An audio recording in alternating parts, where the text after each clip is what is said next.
you salvaged the field when it was not yet broken, so that's very good. And you're famous together with Charlie Bennett for coming up with a protocol that is implemented nowadays in even commercially, the BB80, the famous BB84 protocol for Bennett Brassard, alphabetical order there. And also teleportation is one of your early feats, and there are many more results and phenomenal breakthroughs that you had, and it's always been a pleasure to follow you and to speak to you. Just mentioning it as one big swoop: quantum cryptography, quantum algorithms, foundations, and even many more things. Then there's also a impressive, maybe overly long list of high distinctions and honors, of which I also took a couple that I found interesting. But I mean, there are many more than I mentioned here. There are honorary doctorates at Zurich and Ottawa, and I say University of Lugano in Italy. Indeed, the Officer of the Order National of Quebec, and then the Officer of the Order of Canada. So I guess you're a knight. Then actually this one I found extremely interesting, the creation of the NSERC Gilles Brassard Doctoral Prize for Interdisciplinary Research. I didn't know that one until I was looking closer. The Quillen Prize in Natural Sciences, the Prix Marie Victorine, and of course, the one that Monique also mentioned, the Wolf Prize 2018 in Physics. And I think this is probably the most important one, because this is an indication. This Wolf Prize is really sort of the second most important prize, or the first most important prize after the Nobel Prize, and it's sort of an indicator function. If you have this one, then there is a high chance of getting the Nobel Prize. So that's the one that's still missing, Gilles, and that should come one of these days. And in mathematics, this was equivalent. Was equivalent for the Nobel Prize, because there is no Nobel Prize in mathematics. But nowadays we have the Abel Prize, which takes that place. And indeed, if you go to the website, which I urge you all to do, because it's very impressive to see who all has won this prize. You can find Gilles Brassard, Wolf Prize laureate physics in 2018. And of course, there's also Charlie Bennett, who also won the prize in 2018. And if you look a little bit further, you will also find Paul McCartney there. And so yeah, we also asked Paul McCartney to become the Turing chair for next year. Let's see what happens, or maybe he can just give some musical background for us. Okay, so Gilles Brassard has a long history with Amsterdam, even way before I met him. And if you go to the department of Gilles in Montreal, then you see this picture. I hope you can all see it hanging there, which already indicates that there is a strong link with Amsterdam. And indeed, he was already in the fall of '87. He was in Amsterdam on a sabbatical, summer and fall. And then the first time I met him was in '92 here at CWI, where he was at the seminar hosted by Paul Vitani, who was then the group leader of the Algorithms and Complexity group. And that's where I first heard Gilles give a talk. And that was very inspirational, and actually got me hooked to the field. And then there were many trips over the years coming to Amsterdam. And the last one was in 2019. There was a part of Gilles' sabbatical where he was here at CWI and Qsoft. And I have some pictures. Gilles, I hope you remember that. This was when we had beers at Brouwerij Het Ei, and it was extremely cold, but we still had a lot of fun. And you also bike. You're a regular Amsterdammer, I would say. And here we can see you on the bike, and in the background there's Job Briet. Then Gilles also really likes food, and I also like food. So Gilles is a foodie, and that actually makes for very exciting restaurant trips and meals. This was a meal we had in Montreal at a Greek restaurant with very fresh fish. That was very special. Then another time, Gilles took me to this restaurant, Le Cru, which is very spectacular. They only have raw meats. And so we had only raw meats the whole evening. And it was delicious. I never had anything like that. It was fantastic. And Gilles actually also is a very good cook himself. Here you see him cooking a barbecue at his home. Yeah, it's really Gilles. And in the background, you see Louis Salvay, who was there as well. And even here in Amsterdam, he was cooking. This was a dinner at his home here in Amsterdam in 2019.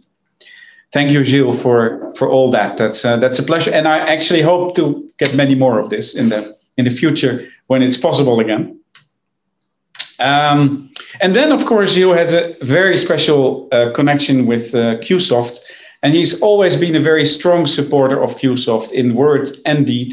He's helping behind the scenes and in front of the scenes. And we owe a lot to you, Gilles. And I want to thank you for that. And as a testimony, Gilles is wearing the Qsoft t-shirt now, but he actually also wears it at conferences. Here you see a conference in Canada where he's sitting next to Charlie Bennett, and there's some other people from our community, Debbie Young and Daniel Gottesman. And here, completely different meeting. Again, Gilles is wearing this t-shirt, the Qsoft t-shirt, and yet another meeting here you see. These are really separate years, separate days. Gilles is always wearing that one t-shirt. Actually, he stole the t-shirt from me at a conference. When he saw me wearing it, he kind of yanked it from my chest. And since then has been wearing it. So when you're here, you will get a new one from us, Gilles. Okay, then finally, the inaugural Turing chair. It's so fitting to have you here, my friend. And it's a pity you're not here, but that will come soon. Hopefully, when we are allowed to travel again, you will be here in person. And it's such a great honor to have you as the first occupant of the chair. I cannot think of anyone more fitting than you. And really, I wish you were here. Unfortunately, it's not possible, but I do wish you were here so we could go for a beer, and maybe then we could go for dinner, and maybe we go for a bike ride, which is also fun here. Could do some cooking. And also, of course, do some research behind a blackboard all day long and just wonder about, marvel about the new things that have come out. I really hope to welcome you soon in real life. And without further ado, I want to give the floor to you to the inaugural Turing Chair lecture and the keynote lecture of today. And congratulations and thank you for everything. Well, it's hard to say anything about after that. It was very moving. Thank you, Harry. I'm really pleased, of course, very honored to have this Turing chair, and it means a lot to me because it's you, Qsoft, Amsterdam, CWI, all things and people dear to my heart. Of course, I care about Turing as well, but he's just an excuse. So seriously, I want to make a few corrections to what you said. Not very important, but Lugano is not in Italy. Lugano is in Switzerland. It's in the Italian part of Switzerland. And for the Wolf Prize, McCartney did not come. So he was the only laureate that year who did not come, and not to anyone's surprise. And so I would not be very hopeful that he would come as Turing chair either.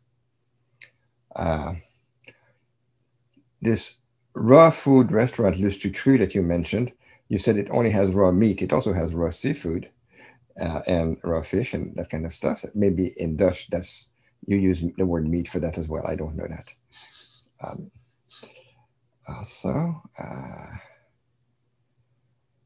Well, you said that I'm only missing a Nobel Prize, but since this is a Turing chair, I'm also missing the Turing Prize, which I would maybe value even more than a Nobel Prize, because I would really feel that it's for computer scientists.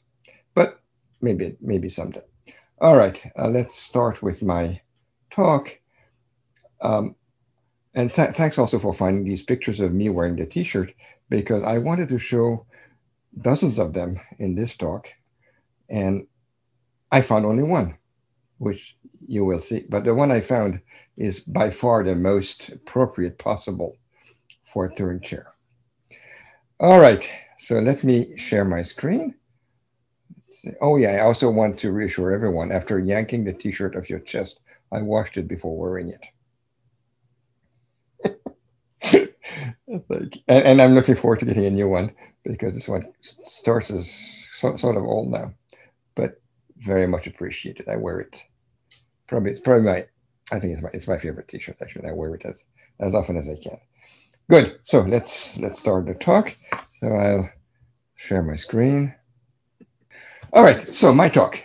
I decided that this was not the place for a technical talk. It's going to be very light. And I chose, it took me a long time to decide on the title. And then I decided it would be Amsterdam, CWI, and me, and a bit of Turing. And this picture is so beautiful that let me get rid of the junk in front of it. I took this picture from my living room window last time I lived in Amsterdam for several months, which was in the first months of 2019, as Harry mentioned. It was such a beautiful place overlooking the canal, that single canal. And you can see here, well, no, all right, so I can't use a pointer. Excellent. And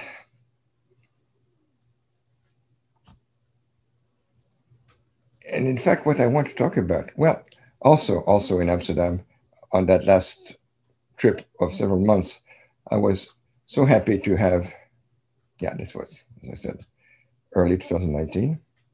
I was so happy that CWI lent me this bicycle, with which I went everywhere. It was such a pleasure to bicycle in Amsterdam, of course, on these heavy Dutch bikes. Say that, believe it or not, I was at the opening of the Lustrum Day this morning. It was 11 for you, it was 5 in the morning for me, as you can see here. And the reason I got up so early, in fact, was not to listen to the festivities. It was to prepare my talk, or to finish preparing my talk. And then it was so interesting to hear all that was being said there that I didn't have time to prepare my talk. So we'll have to do with what I have. It's all your fault for being so interesting. And here we can see Harry very pleased with himself, for good reasons, of course. And here he's taking out a little calcite crystal and showing us that it makes 2 dots on the box with one laser going through the calcite crystal. So I never knew that Harry was an experimentalist. It's really good to know. Amazing. So I want to start with telling you what are my roots with Amsterdam and with CWI. I think I came for the first time in 86. It could have been 85, I'm not sure, under the invitation of David Cham, as was mentioned before. And then in 87, I came again for Eurocrypt. Eurocrypt was in Amsterdam in the spring of 87. And one reason to come to Eurocrypt was, of course, was because topic is interesting. It was also to come again to Amsterdam, which I love, but it was also to find an apartment, because I was moving there for 7 months on my first sabbatical, starting in, I don't remember when, but shortly afterwards, a few months afterwards. So I found a houseboat.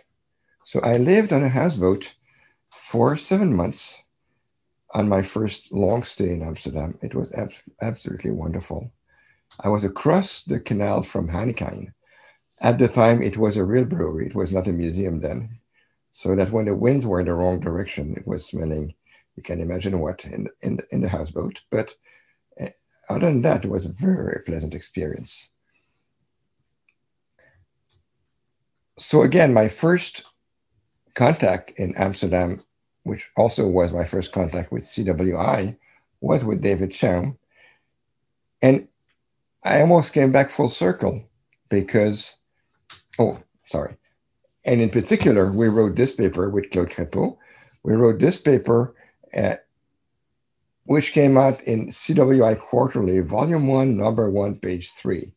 It's hard to be earlier than that. I guess there was a page 1 and 2. I don't even know that.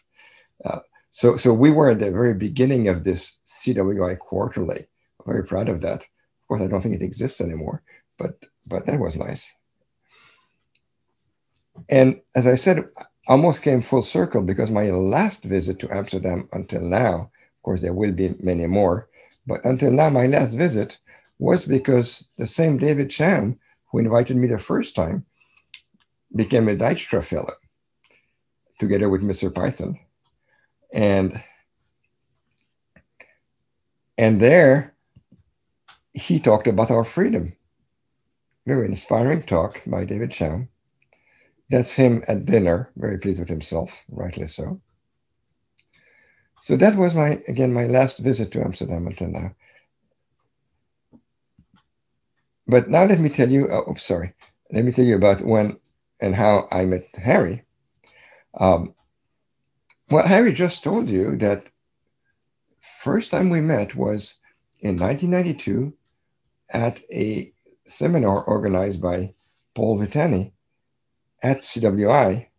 And all this may be so. I thought until he said that first time we met was at this conference, Structure and Complexity Theory, which indeed was in 1992, in June 1992, where I gave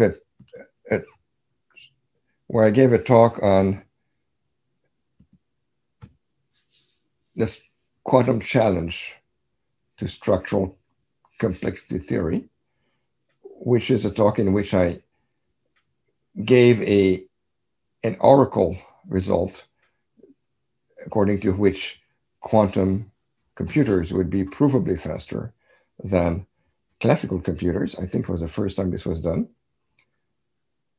Although it was very naive. There was nothing much there, but still.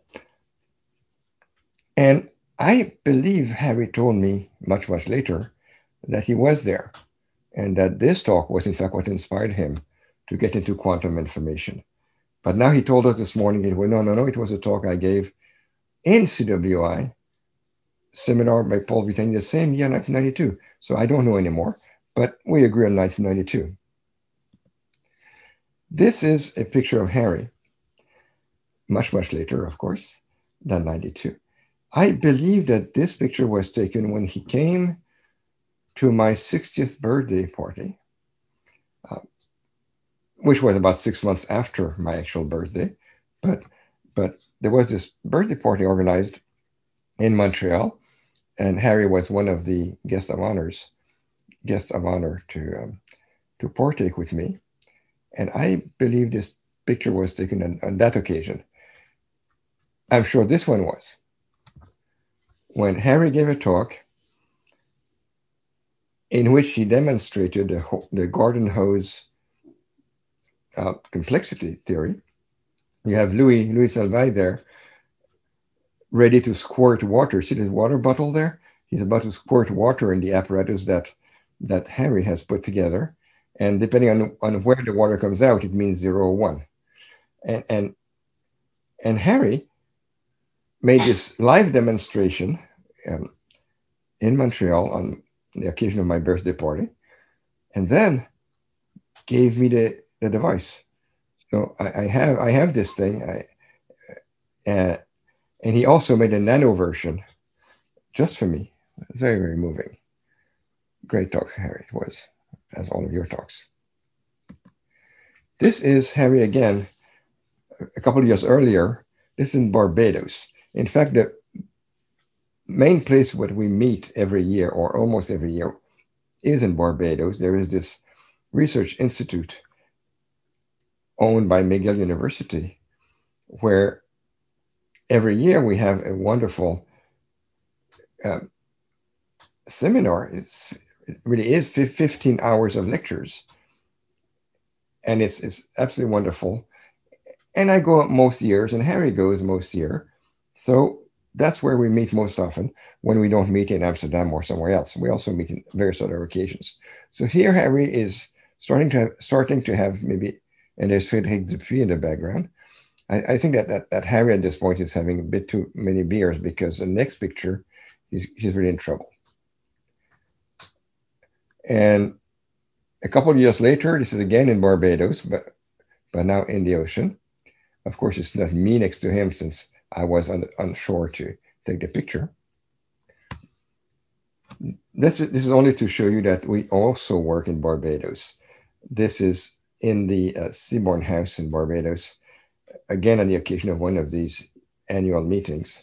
I have no clue what we were working on, but maybe I was just grading my final exams actually at that point, or my midterms, whatever. But still, it's a good place to work and have fun. Now, this is a picture of Harry on a beach in Vancouver, where there was a C4 meeting in Vancouver, the Canadian Institute for Advanced Research. And we went to the beach at some point to have a stroll. It was a bit cold, as you can see, in October. And on the way up, when we went back up the stairs to get back to the main campus, there was this sign here. And this sign, if we make it bigger, it's hard to read, but it says clothing required beyond this point. So that's how we found out it was a nude beach, actually. But and when you go up at this point, you have to put your clothes back on. Of course, in late October, there was not much to see there. So we went back up and waited 2 hours to find a taxi. Okay, this was more recent, the 386th birthday of the University of Amsterdam in January 2018, where Harry was the guest lecturer. He was a keynote speaker, and he talked about quantum information. And here you can see and here you can see it's written quantum computer. It's hard to read, but that's what's written there. So that this is Harry's interpretation of what a quantum computer should look like, I suppose. And that's me and my wife, Liz, at the ceremony for this birthday of the university. Now let's talk about Qsoft. Qsoft is best impersonated by chocolate. This was made by his wife, by Harry's wife, Maria. Very, very nice Qsoft logo. And then, I'm not sure what happened, but it looks like the superposition was changed. It's no longer an equal superposition of zeros and ones. And then it became even worse, as you can imagine. I also pointed out to Harry at some point that Yale sort of, I wouldn't say stole the Qsoft logo, but probably it was an independent invention, but certainly after the Qsoft logo was made. So I hope that Harry sued them, but I don't know that. And indeed, I was at the launch of Qsoft in December, exactly 5 years ago. I was there, as you can see, for the launch of Qsoft. And I couldn't find pictures about it. For some reason, my picture book is is empty at that particular time. So I don't know what happened. I found only one picture, which I took at that time during the week of the Qsoft launch 5 years ago. And it was at Harry's house. It was a St. Nicholas party, actually, I think, with all kinds of little gifts wrapped and some quantum information on the blackboard. And in the background, I'm not sure. It may not be Harry. It might be his father, who is, unfortunately, he's left us now, but he was such a delightful man. And as you can say, Harry Sr., because same name, Harry Sr. is a complete lookalike of his son. Maybe it's vice versa. I'm not clear. But, and he has this Qsoft cell phone here. Oh, and Qsoft is with me every time, everywhere. As you can see, maybe you don't see it. Here, I have this Qsoft device to cover my webcam. So I'm with Qsoft all the time. All right, now this is supposed to be a Turing chair lecture, so I should say something about Turing. And, well, I think that the most convincing picture ever taken that could link Qsoft, Turing, and me is this, is this one. Here I am in Bletchley Park at the National Cryptologic Museum, my finger on a real Enigma machine. Most museums that have Enigma machines have them under glass, but there you can actually touch it. And I'm wearing the Qsoft t-shirt, as you can see. So I'm very pleased with this picture. Other than that, this is Bletchley Park, where Turing did his work during World War II. And that's a beautiful sculpture of Turing at Bletchley Park. Very, very nice. You can imagine an Enigma machine that he's playing with. This is the hut in which his office was, hut number 8. That's where he worked during the war, and that's his office. And I'm afraid that's all I have to say about Turing. Except, of course, that like all computer scientists and all cryptographers, we owe him so much, and I'm very, very in admiration for his work. Okay, so now that's all I wanted to say in terms of history or rather of my links with CWI, with Qsoft, with Amsterdam, and a bit with Turing. And since I wasn't sure I would have enough to say for the time I was given, how about saying a few things that most of you have heard already about the birth of quantum cryptography? So I'm going to be quick. Again, most of you have seen it, but maybe you have not seen these cartoons. These cartoons were made in China on the occasion of QCrypt, I think 2017, maybe I'm wrong about the year. There was a very nice poster with all these cartoons. So this represents Stephen Wisner inventing quantum money in the late 60s, probably 1968. And he's thinking about it, but he writes a paper on quantum money, which he submits to the IEEE Transactions on Information Theory. So it's an engineer's journal, also mathematicians, of course, but he writes the paper in full physics jargon, and it's incomprehensible by the editor and referees. So his paper is rejected. And Wisner would just have put it in the drawer and moved to something else if it had not been that he was a good friend of Charlie Bennett. So he went to see Charlie and explained his ideas. And Charlie, they knew each other from undergraduate. Now they were doing their PhDs in different universities. But Charlie listened to Wisner and took notes. This is probably the most important artifact in the history of quantum information.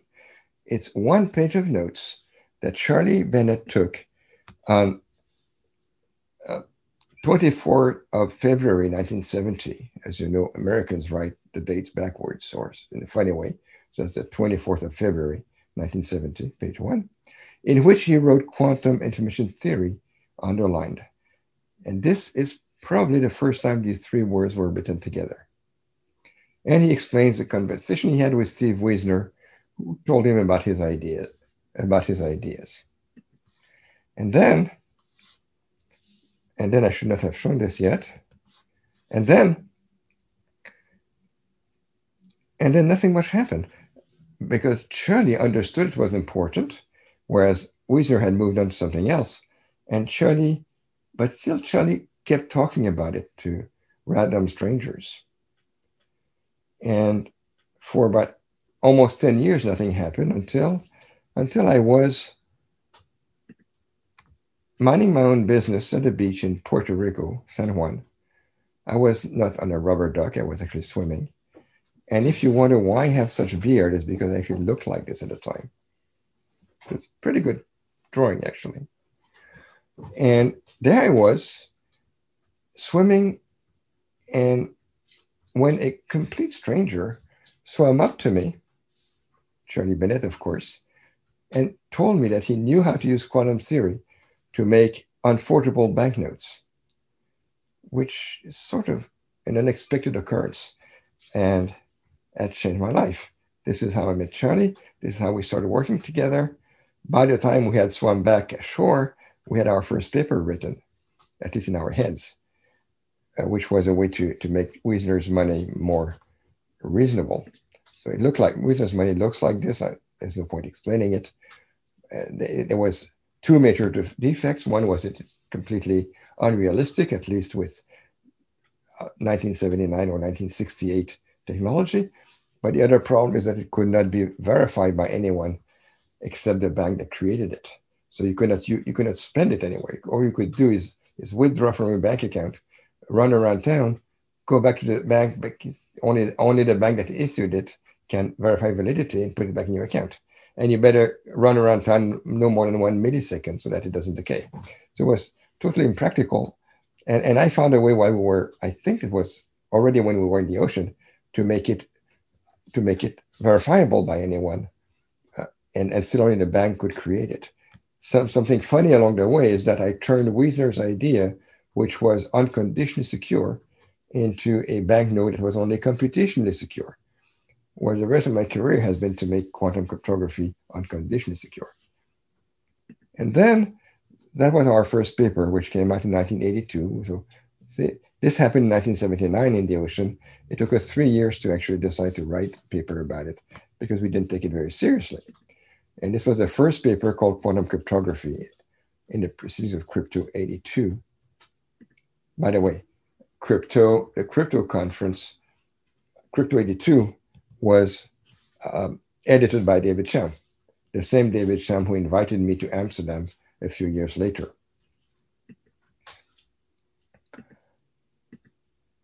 So again, first time the words quantum cryptography were written. And then we wrote a sequel, Quantum Cryptography Part 2. And that paper, we wrote that in 1982. And in that paper, for the first time, we thought of using quantum effects or quantum photons, quantum states, to transmit information instead of storing it, which was sort of silly in a banknote. So now we realized that we could transmit information using quantum states, and we realized that this would prevent an eavesdropper from reading, accessing the information without disturbing it. That really was the key insight. The original idea in 1982 was not so practical. We hadn't thought yet of making key distribution. We had not yet thought of using quantum information to distribute a key, or establish a key, but we were actually sending the actual message at the time. So it was a first step, but it was not yet BB84. But this was rejected, like Wisner's paper. This one was rejected from stock. And like Wisner, we decided not to pursue it. But the reason we decided not to pursue it is that in the meantime, after it was rejected, or maybe before, we thought of BB84. Nevertheless, this 1982 paper was published in a special issue of Natural Computing, which was put together to celebrate the 30th anniversary of BB84. So BB84 was indeed in 1984, and the 30th anniversary was celebrated simultaneously by Natural Computing and Theoretical Computer Science. In TCS, we reprinted the original BB84 paper. In Natural Computing, we published for the first time this earlier paper of 1982. So in other words, this is really interesting that it took 32 years between writing this paper in 1982 and having it published in 2014. And then we thought of BB84. BB84, in fact, was first published in 1983 in ICIT, but its International Symposium on Information Theory only published one-page abstracts per paper, which was this. So that's all we could put in the first publication about BB84. And there we could only give the claims. We could not explain how to do it. And therefore, the actual protocol appeared for the first time in BB84 in the proceedings of a conference that took place in Bangalore, organized by Vijay Bhargava. That's when for the first time the protocol known as BB84 was published, and it in the conference, in the proceedings of this conference. And I told you about this 30th anniversary issue, which in fact was initially thought of a 25th anniversary, which was organized by Tal Moore, which was supposed to appear in December 2009, 25 years after the BB84 conference. But Tal Moore, being who he is, it took a bit longer, and it finally came out in 2014. So that's why it's the 30th anniversary issue after all. And it came out on the almost the exact day of the 30th anniversary of the BB84 conference in Bangalore. So to make a story short, it looked like this in 1984. That's the original drawing that defined the BB84 protocol. And when we republished in 2014 in Theoretical Computer Science, it was retypeset, of course, to be according to the guidelines of Theoretical Computer Science. But nothing was changed, not a word. And this drawing was remade. So as you can see, it looked pretty much the same, but it looks more professional. In the original version, as you can see, photons were drawn by hand and even without a ruler. So the new version is much, much nicer, as you can see. All right, we got an award from TCS, great. Actually, if you look at the citations of BB84, it's on the rise. It's been on the rise for a long time. There were 888 last year. This year is not over yet. It wasn't always like that. Initially, it was a bit slow to pick up. Only 47 in 1998. And also, Charlie and I built the first apparatus in 1989 with 3 students, 2 of whom were still very much active in the field. Louis Salvay and John Smolin were my student and Charlie's student. And there was also François Besset, another one of my students who moved on to doing something else. But we built the first apparatus just to prove that we were not completely crazy, that the ideas maybe were not practical, but could be implemented. In those days, we had no idea what was going to happen. It really was only a game. We didn't take, neither Charlie nor I took these ideas very seriously. It was not our day job. And that's also why it took so long before we actually wrote the first paper. So we cannot really, maybe one reason why it was not taken so seriously at the time meaning in the 1980s, in early 90s, perhaps. Maybe it was because we didn't take it seriously either. But still, we built this apparatus, published in Scientific American, and that gave a great boost to the idea. And also Arthur Eckert's idea of using entanglement-based quantum cryptography also gave a significant boost to quantum cryptography. So this is Charlie's own picture of the original apparatus.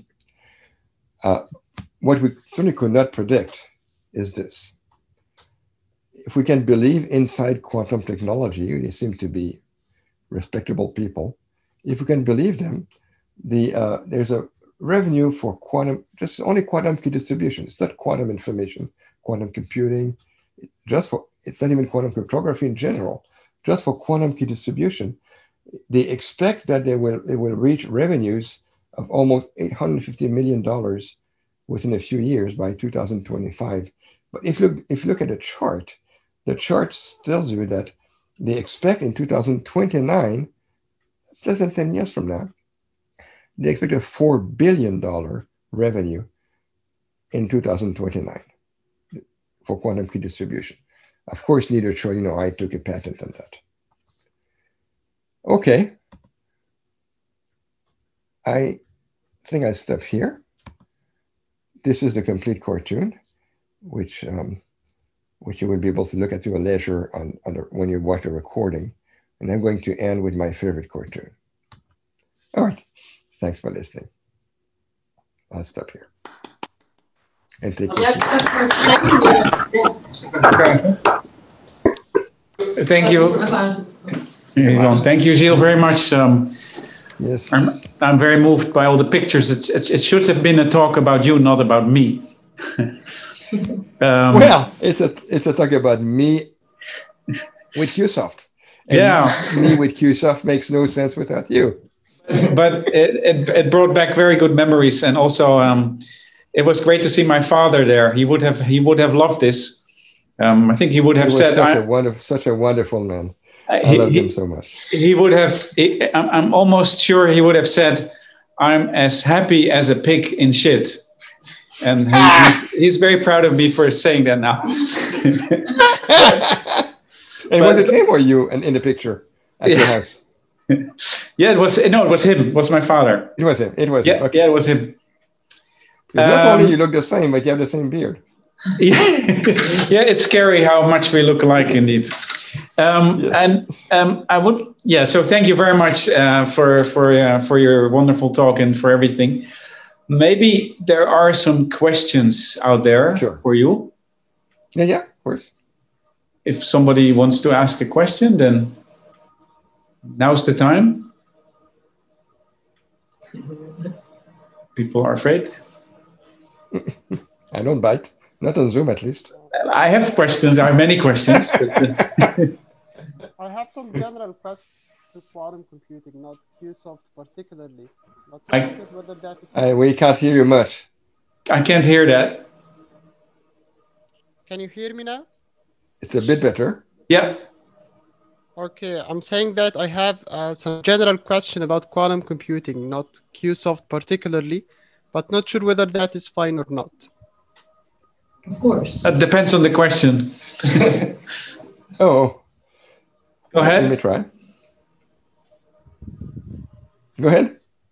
Okay, so physicists, in terms of quantum mechanics, always warn or precaution us not to carry our intuition brought from the classical world into the quantum realm.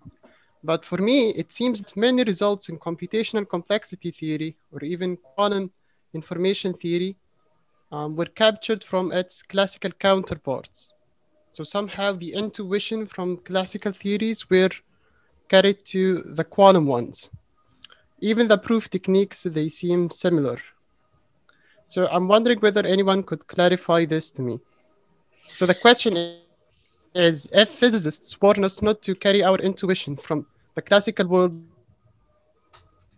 how is it fine in computational complexity theory that many results in classical computing, its intuition is carried to the... Okay. It's a good question. I have various answers to this, actually, almost contradictory answers. But I would say that the best way to make progress, that what you described indeed was unavoidable at the beginning because we had nothing else to stand on. So it was normal that we would first think in terms that were familiar before we could evolve into ideas that have no classical counterpart. But in order to make real progress, we need to get out of this mold and to start thinking quantum, which would be much easier for next generations.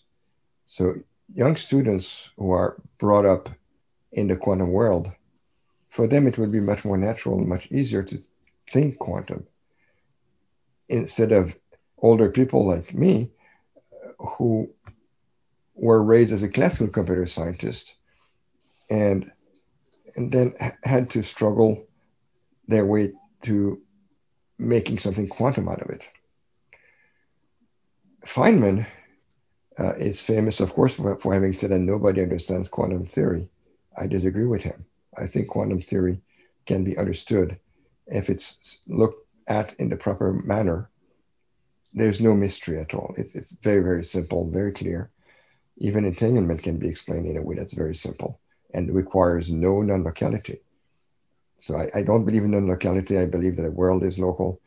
Quantum theory can be explained locally with no problem at all. And when you do that, then all the mystery disappear. And Feynman's statement that nobody understands quantum theory, I think, is wrong. At least it doesn't have to be true.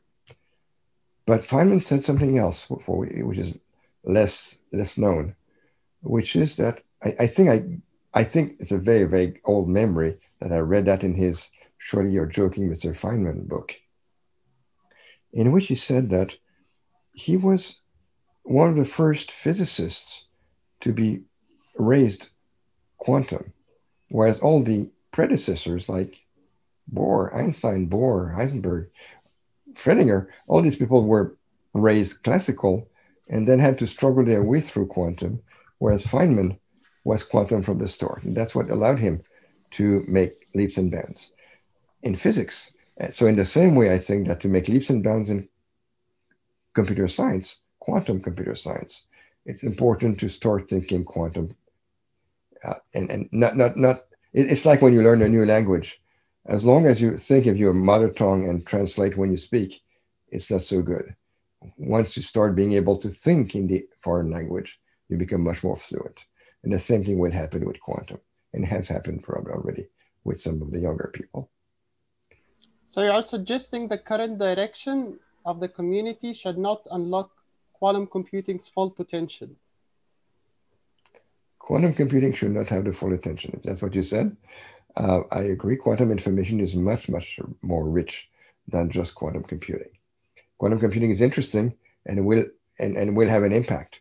But if people equate, and many people equate quantum information science with quantum computing, I think that's a big mistake. Quantum computing is one aspect of quantum information, but there's lots more that is very interesting as well. Like cryptography. Sure. Thank you. Thank you so much. Sure. Maybe someone else has a question.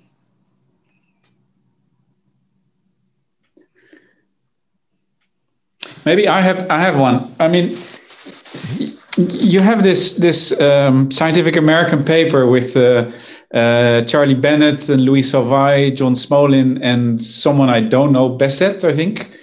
And it's an experiment. And I know that at least the people I know there are not experimentalists. So how did that happen? Good question. First of all, you're absolutely right. None of these 5 people are experimentalists. Charlie Bennett once almost set fire to his house because he dared boil water.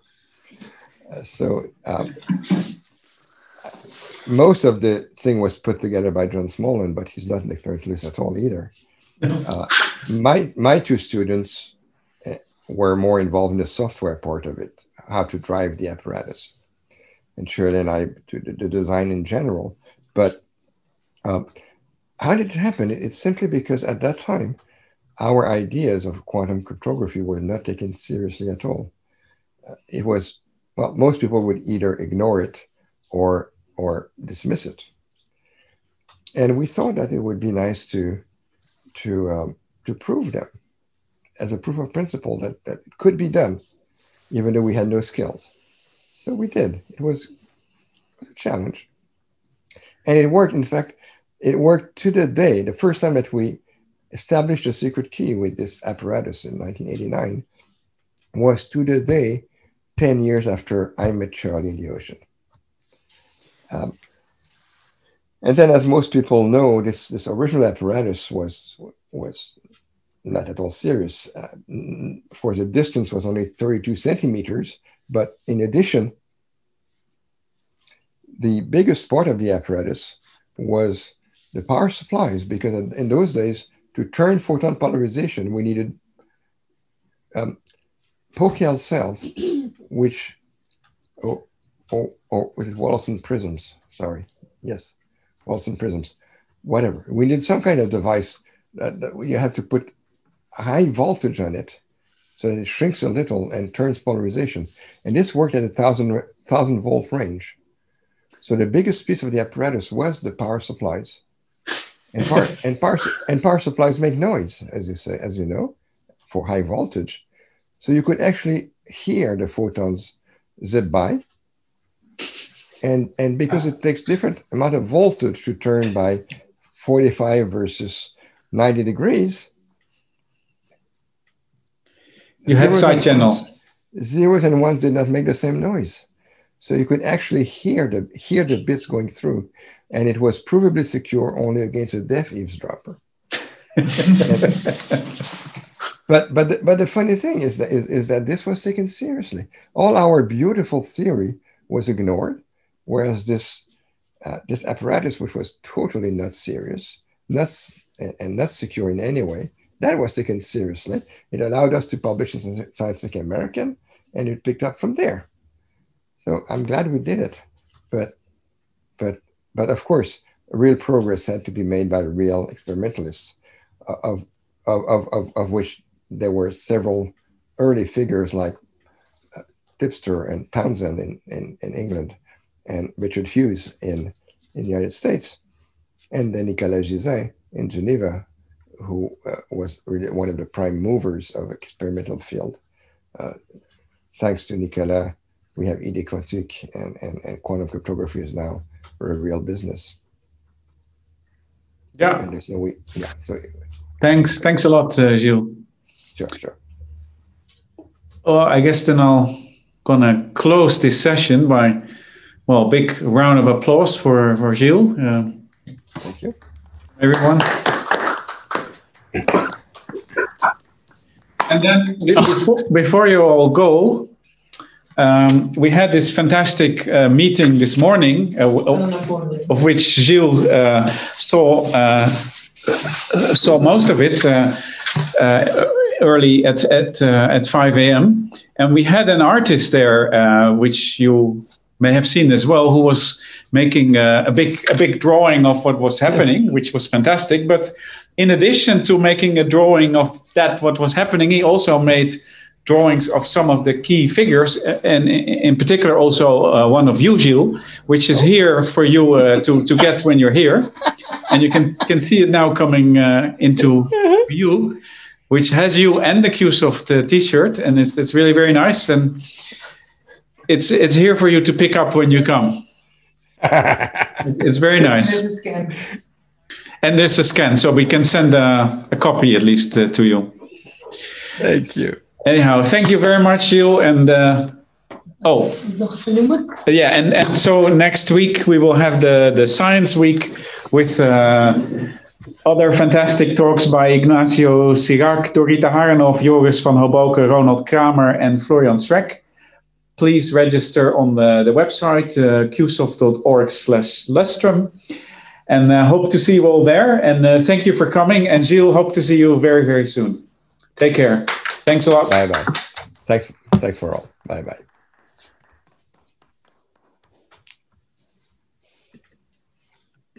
help.